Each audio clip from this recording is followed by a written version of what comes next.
guys. So I decided I'm going to make a temporary fix. I ran out of fencing when I was building this, so I had to just use some netting that I had, and I now have a roll of 1-inch chicken wire. So I'm going to replace all that. I'm going to replace this 2-inch. I don't like it. I'm actually going to get some hardware cloth and replace all the chicken wire. But I figure for at least for now, I'd like to get this at least a little more secure. So that's what we're working on today.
At this point, I noticed that I cut the chicken wire just about 1.5 inches too short because I wasn't paying as close attention as I should have been.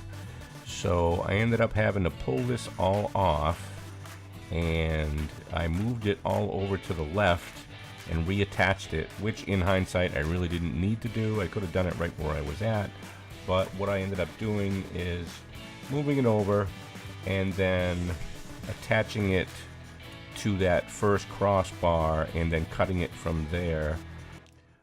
I then used the scrap piece that I had from that long piece that I cut and used it as the panel that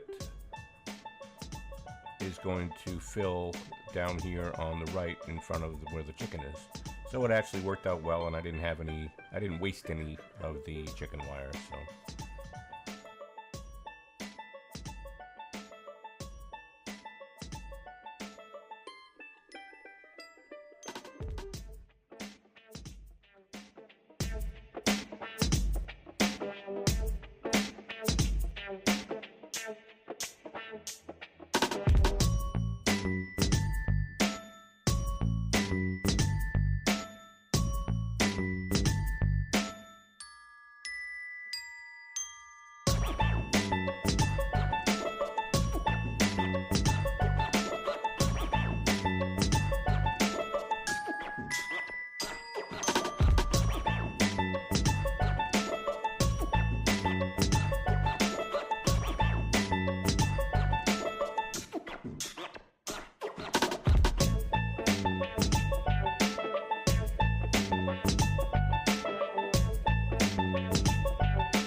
and here you see I'm just reattaching the latch and making sure the strike plate is lined up so I can obviously lock the door at night. Just again, it's not super secure, but it's a deterrent. I look at it, and until I can come up with a better solution, it's been working pretty well so far.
this point, you can see I'm just about done here, just kind of wrapping up the last of that final panel, and then I just need to cut off the excess fencing, and that'll pretty much wrap it up. You'll notice also that I had a supervisor the whole time. Polly just loves to follow me around wherever I am at, and I get up, like I could go outside right now and open the garage door, and she would probably most likely be standing right there just waiting for me. That's why we love her.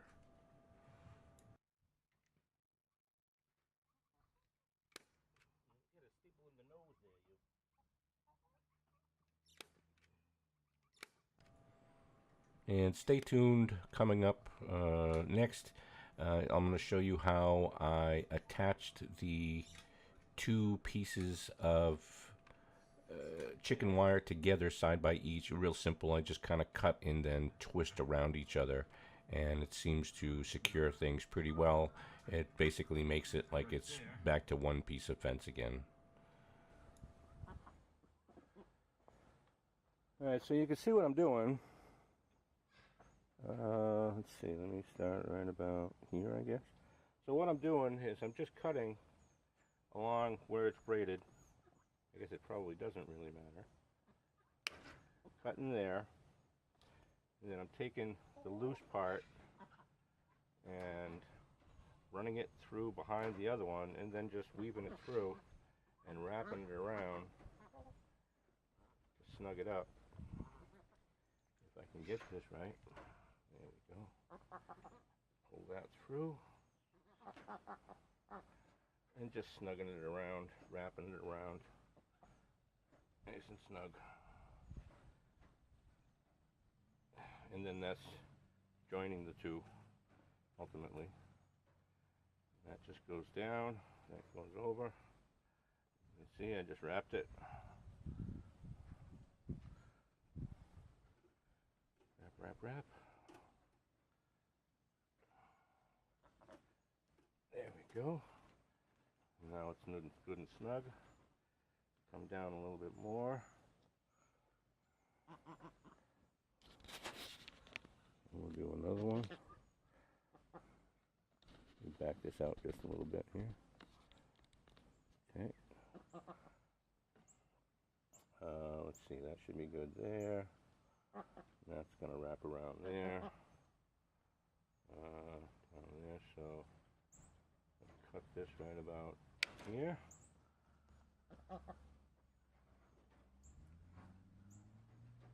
This is going to go up one, wrap up and around.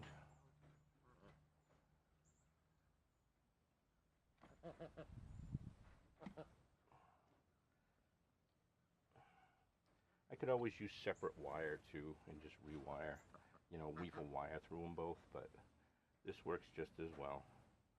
Like I said, this is really more temporary than anything. There we go, that's good and snug.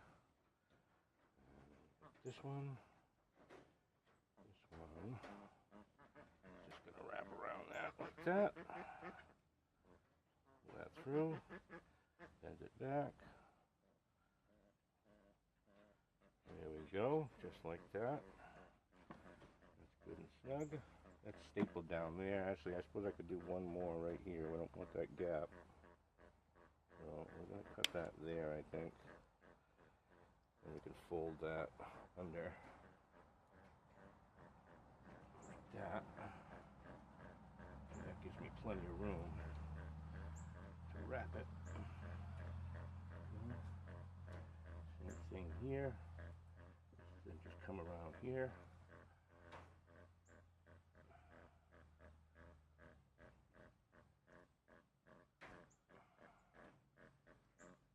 Just like that, and that's all woven, that's all good and snug.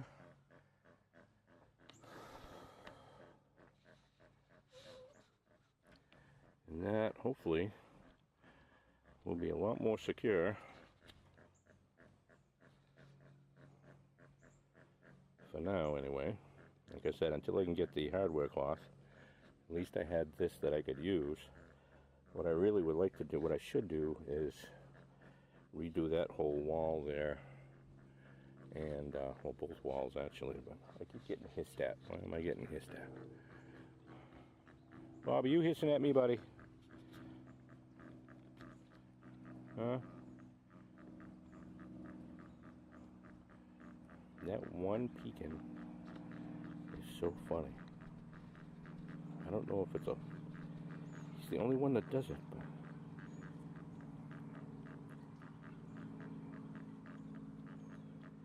He squawks like that all day long. It's kind of funny.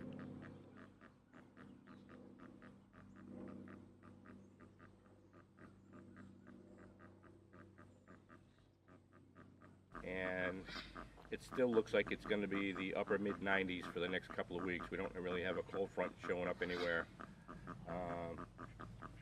I try to get stuff done earlier in the morning. The problem is, as soon as the sun comes up over the eastern horizon here, it gets warm no matter what time it is, and then the sun usually hits along through here till about 11 o'clock. So I end up, you know, if I got to do work out here, I like to wait for it to be the sun to at least be hidden behind the trees, because that's like in the shade like it is now, it's not unbearable. In the sun, it's just downright hot. So that's why I tend to. So it's kind of a catch-22. It's hard to get stuff done in this heat, but sometimes you just got to bear with it and do it. And unfortunately, sorry that my shirt's all wet, but the humidity being 100, 110%, you can just sweat when you're breathing. So that's the scoop for now, and stay tuned for more.